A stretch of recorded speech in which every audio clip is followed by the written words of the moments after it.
नमस्कार। दिन भर की बड़ी खबरों में आपका स्वागत है। मैं हूं आपके साथ मानसी। आज इस बुलेटिन में बात होगी संसद में विपक्ष के आगे हारी मोदी सरकार की, संविधान पर चर्चा में भारी पड़े विपक्ष की। देखेंगे प्रियंका गांधी के तेवरों से क्यों बैकफुट पर पहुंची बीजेपी, महाराष्ट्र सरकार में क्यों नहीं थम रही बगावत, जानेंगे इंडिया के दबाव में कैसे आए नीतीश कुमार, और बुलेटिन के आखिर में देखेंगे जाने माने कार्टूनिस्ट इरफान की किस खबर पर पड़ी तिरछी नजर। लेकिन दिन भर की तमाम बड़ी खबरों से पहले एक नजर आज की सुर्खियों पर।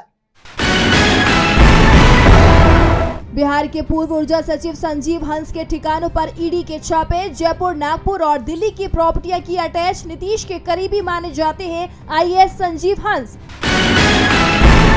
कांग्रेस सांसद राहुल गांधी का बड़ा बयान, बोले यूपी में दलितों के लिए न्याय की उम्मीद तक रखना नामुमकिन। फिर हड़ताल पर बैठेंगे मनोज जारंगे, सरकार पर लगाया वादा खिलाफी का आरोप। 25 जनवरी से बैठेंगे हड़ताल पर।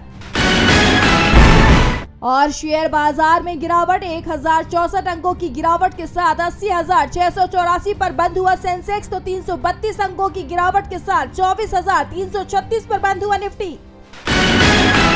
ये तो थी सुर्खियां। अब बात आज की सबसे बड़ी खबर की। मोदी सरकार लोकसभा में one nation one election bill लेकर आ गई है, लेकिन विपक्ष की ताकत के आगे उसने घुटने टेक दिए हैं। सरकार की तरफ से इस बिल को लेकर शोर तो बहुत मचाया गया, लेकिन जब बिल लोकसभा में पेश हुआ तो सरकार को तुरंत ही बहुमत का गणित समझ में आ गया। देखिए ये रिपोर्ट।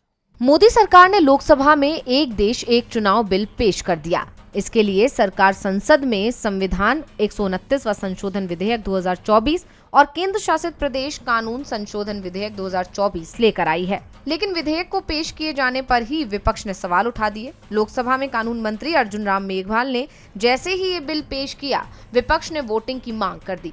वोटिंग के बाद ही एक देश एक चुनाव पेश हो पाया। इस बिल पर पहली बार नई संसद में इलेक्ट्रॉनिक वोटिंग कराई। इसमें 369 सदस्यों ने वोट डाला, पक्ष में 220 तो वहीं विपक्ष में 149 वोट पड़े। इसके बाद विपक्ष के सदस्यों ने आपत्ति जताई तो पर्ची से वोटिंग हुई। इसमें पक्ष में 269 और विपक्ष में 198 वोट पड़े। एनडीए के दल जहां बिल के समर्थन में दिखाई दिए तो विपक्षी दलों की तरफ से इसका विरोध किया गया। एक देश एक चुनाव बिल संविधान संशोधन बिल है, इसलिए 2/3 सदस्यों के समर्थन से ही ये पास हो पाएगा।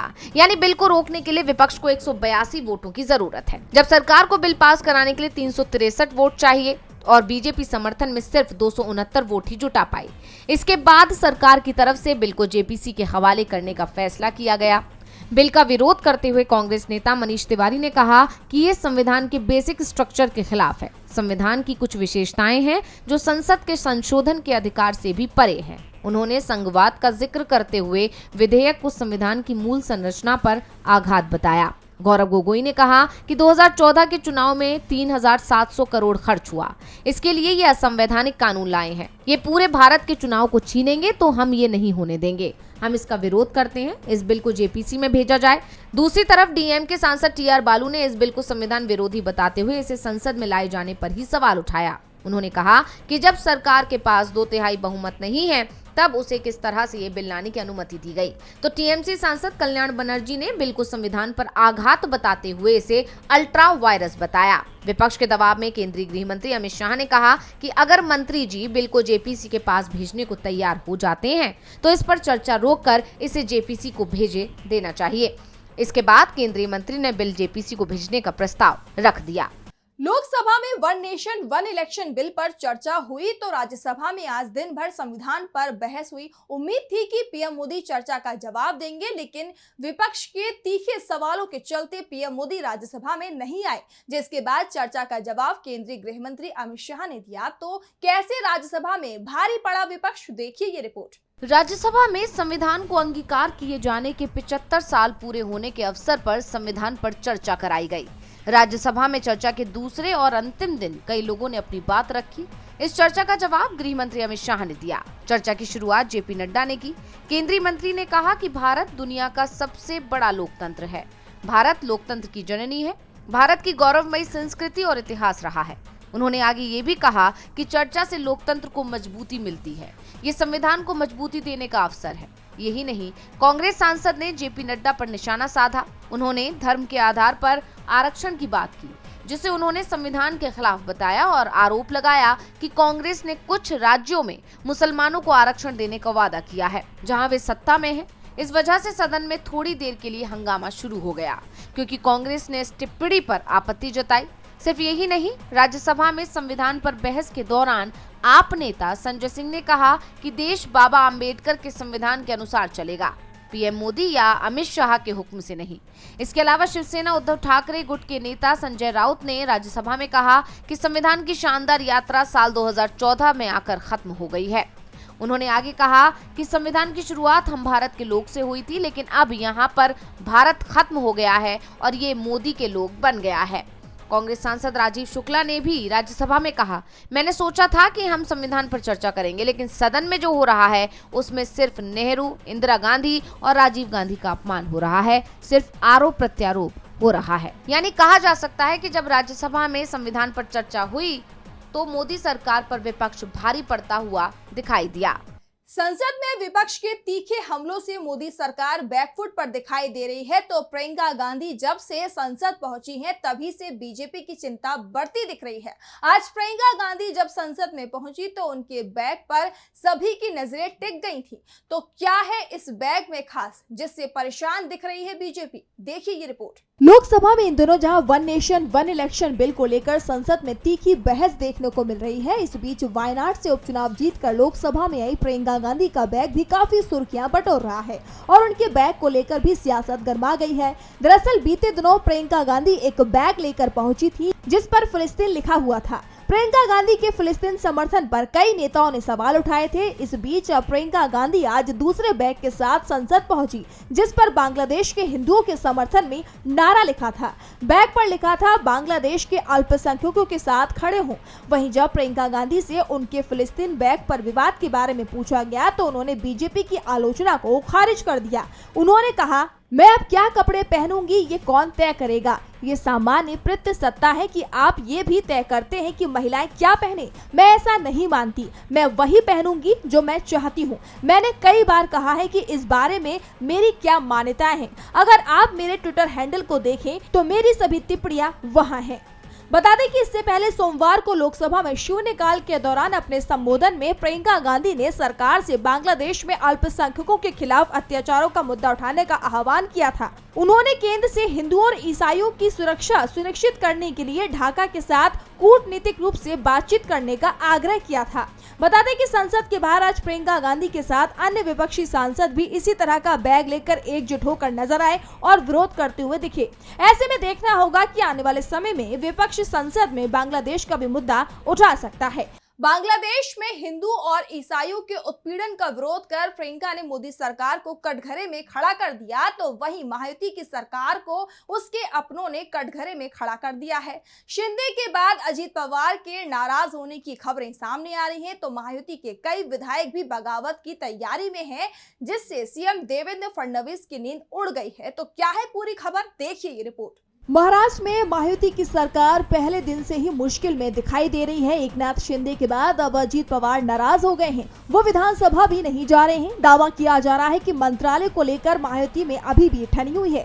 जो मंत्रालय अजीत पवार के हिस्से आए हैं उनसे वो संतुष्ट नहीं है। यही हाल एकनाथ शिंदे का भी है। इन सब के बीच उद्धव ठाकरे ने देवेंद्र फडणवीस से मुलाकात की है। ये मुलाकात करीब 10 मिनट तक चली। इसके बाद ठाकरे ने क्या बात हुई ये भी साफ कर दिया है। ठाकरे ने कहा कि महाराष्ट्र में सभ्य राजनीति की उम्मीद करता हूं। खैर, हम चुनाव नहीं जीते, वो जीत गए और उनकी सरकार बन गई। इसीलिए उम्मीद है कि ये सरकार महाराष्ट्र के हित में फैसले लेगी, लोगों के हित में फैसले लेगी। हालांकि उद्धव ठाकरे ने यह भी साफ साफ कह दिया है कि चुनाव के नतीजे आज भी हमारी समझ से परे हैं। हम जनता के जरिए ईवीएम के खिलाफ आवाज उठाते रहे। इस बीच महायुति में कई विधायकों ने मंत्री पद नहीं मिलने पर बगावत के संकेत भी देना शुरू कर दिए हैं। छगन भुजबल ने समर्थकों की रैली बुला ली है, तो शिंदे गुट के विधायकों ने पार्टी का चुनाव निशान तीर धनुष की तस्वीर को हटाकर बाला साहेब की तस्वीर लगा ली है। बीजेपी के भी आधा दर्जन विधायक नाराजगी जता रहे हैं, जिसके बाद देवेंद्र फडणवीस की चिंता बढ़ती दिखाई दे रही है। उनके लिए सहयोगियों के साथ ही अपनी पार्टी के विधायकों की नाराजगी को दूर करना मुश्किल हो रहा है। महाराष्ट्र सरकार की अपनों ने ही नींद उड़ा रखी है, तो वहीं बिहार के सीएम नीतीश कुमार की नींद नेता विपक्ष ने उड़ा दी है। नीतीश कुमार महिला संवाद यात्रा निकाल रहे थे, लेकिन तेजस्वी यादव ने जिस तरह से महिलाओं के सम्मान में एक के बाद एक योजनाओं की घोषणा की, उससे नीतीश ने अपनी महिला संवाद यात्रा को ही रद्द कर दिया। अब नीतीश दूसरी यात्रा निकाल रहे हैं, इस पर विपक्ष ने नीतीश को घेर लिया है। देखिए ये रिपोर्ट। बिहार के सीएम नीतीश कुमार महिला संवाद यात्रा की जगह अब 23 दिसंबर से प्रगति यात्रा निकालेंगे। मुख्यमंत्री की यात्रा को लेकर बिहार में सियासत तेज हो गई है। दरअसल नीतीश की यात्रा से पहले ही तेजस्वी यादव की तरफ से सरकार बनने पर महिलाओं के लिए माई बहन मान योजना घोषणा कर दी गई है, जिसमें 2500 रुपए हर महीने देने का ऐलान किया गया है। इसके अलावा उनकी तरफ से महिलाओं के हित में कई घोषणाएं कर दी गई हैं। तेजस्वी यादव के बाद से ही नीतीश की 15 दिसंबर से शुरू होने वाली महिला संवाद यात्रा पर संकट दिखाई देने लगा था और फिर इस यात्रा की जगह 23 दिसंबर से नीतीश कुमार अब प्रगति यात्रा निकाल रहे हैं।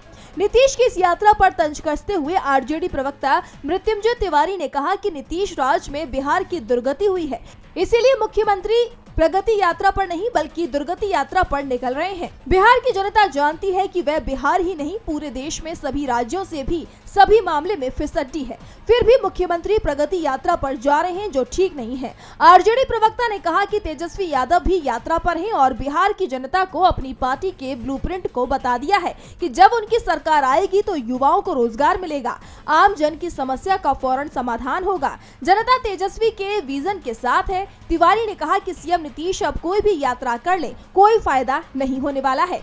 बीजेपी हो या उसके सहयोगी सभी मुश्किल में दिखाई दे रहे हैं, तो वहीं आरएसएस चीफ मोहन भागवत ने एक बार फिर बीजेपी सरकार पर तीखा तंज कसते हुए बड़ी नसीहत दे दी है। उन्होंने कहा कि अहंकार से हमें दूर रहना चाहिए।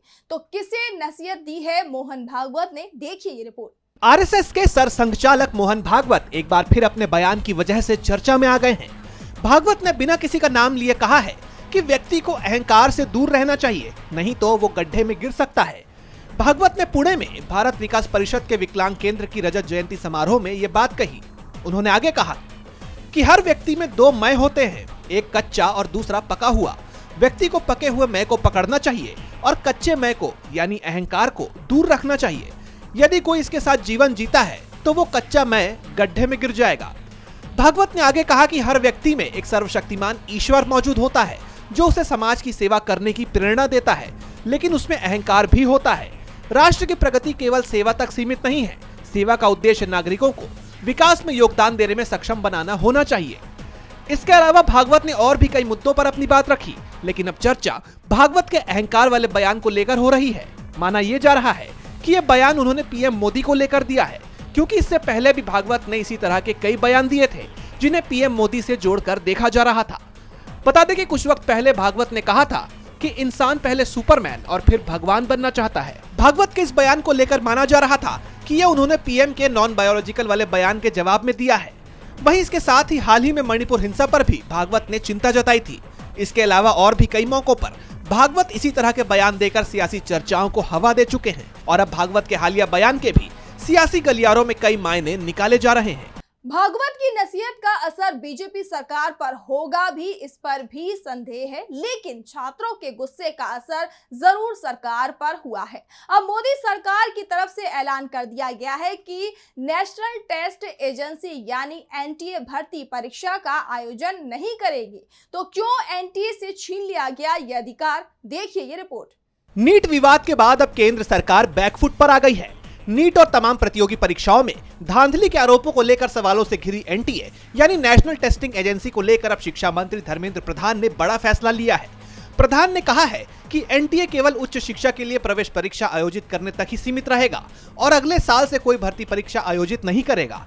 केंद्रीय मंत्री ने यह भी स्पष्ट किया कि कॉमन यूनिवर्सिटी एंट्रेंस टेस्ट यानी CUET UG का आयोजन साल में एक बार किया जाता रहेगा। प्रधान ने आगे बताया कि अगले साल 2025 में एनटीए का पुनर्गठन किया जाएगा। बता दें कि NTA UGC NET, CUET, JEE mains, NEET UG, CMET और जीपेट सहित तमाम परीक्षाएं आयोजित करवाता रहता है। हाल ही में एनटीए को लेकर सवाल तब खड़े हुए थे जब नीट UG की परीक्षा लीक होने की खबर सामने आई थी, जिसे लेकर छात्रों ने देश भर में आंदोलन भी किया था। बार बार परीक्षाएं लीक होने की वजह से एनटीए और सरकार लगातार घिरती ही जा रही थी, तो वहीं विपक्ष भी इस मामले को लेकर सरकार पर दबाव बना रहा था। इसी को लेकर अब शिक्षा मंत्री ने ये फैसला लिया है, लेकिन इसके बावजूद सवाल ये उठता है कि इस फैसले के बाद तमाम परीक्षाएं करवाने की जिम्मेदारी किस एजेंसी को मिलेगी और इसके बाद नीट और तमाम परीक्षाएं लीक नहीं होंगी, इसकी गारंटी कौन लेगा। अब देखना होगा कि इस फैसले के बाद परीक्षाओं के आयोजन में कोई सुधार आता है या सरकार एक बार फिर अपने ही फैसले में घिरती हुई नजर आती है। और बुलेटिन के आखिर में देखेंगे जाने माने कार्टूनिस्ट इरफान की किस खबर पर पड़ी तिरछी नजर।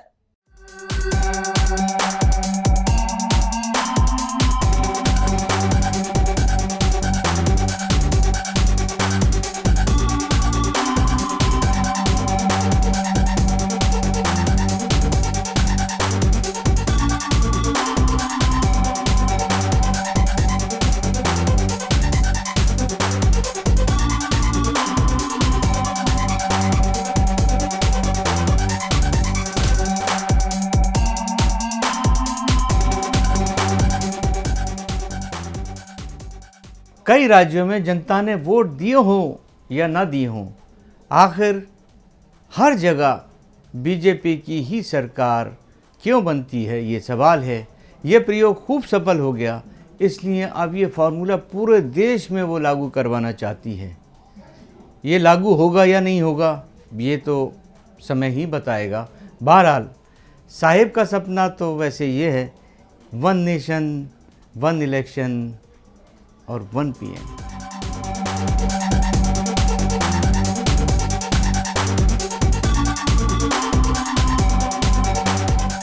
बहुत बहुत शुक्रिया इरफान जी। तो आज इस बुलेटिन में इतना ही। आप देखते रहिए DB लाइव। नमस्कार।